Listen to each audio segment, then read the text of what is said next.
இனி வீட்லயே பானிபூரி செய்யலாம் எல்லாரும். ஆச்சி பானிபூரி கிட்.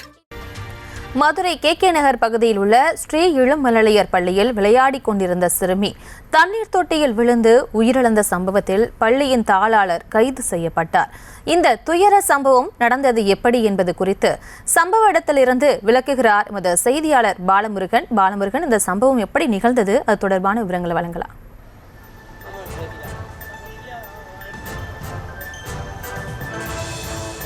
நிச்சயமாக மதுரை கே நகர் பகுதியில் ஸ்ரீ இளம் மழலையர் பள்ளி செயல்பட்டு வருகிறது. இந்த பள்ளியானது 10 வருடங்களுக்கு மேலாக செயல்பட்டு வருகிறது.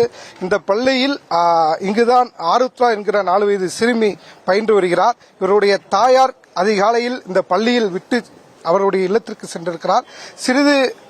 சிறிது நேரத்திற்குள்ளேயே இந்த பள்ளி வளாகத்துக்குள் விளையாடி கொண்டிருந்த 4 வயது ருத்ரா சிறுமி என்பவர் திறந்திருந்த தண்ணீர் தொட்டியில், அதாவது 12 அடி தொட்டியில் தவறி விழுந்து இருக்கிறார்.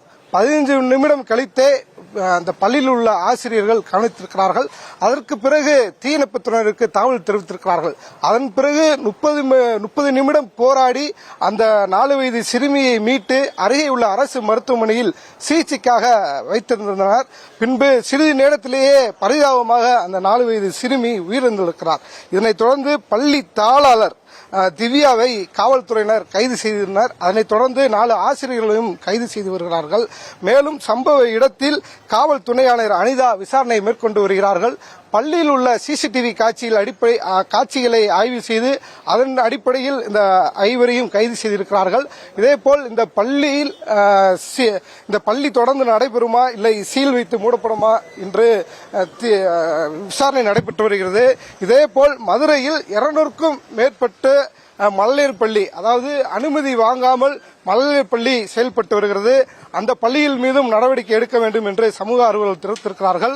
அதேபோல் இந்த பள்ளியில் இறந்த சம்பவத்தை, இந்த சிறுமி இறந்ததை தொடர்ந்து இங்கு படிக்கின்ற பள்ளி பெற்றோருக்கு தகவல் தெரிவிக்கப்பட்டது. தகவல் தெரிவித்தவுடனே பெற்றோர்களும் பதறி அடித்தபடி தனது பிள்ளைகளை பார்ப்பதற்கு அழுதபடியே ஓடி வந்தனர். தனது பெற்றோர்கள் அவரவர் குழந்தைகளை அழுதபடியே அழைத்து சென்று ஒரு பதட்டமான சூழ்நிலை பகுதியில் நிலவி வருகிறது.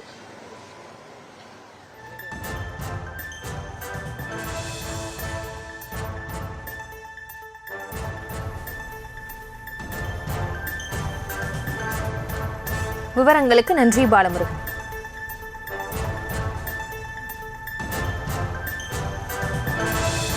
இனி வீட்லயே பானிபூரி செய்யலாம் எல்லாரும். ஆச்சி பானிபூரி கிட்.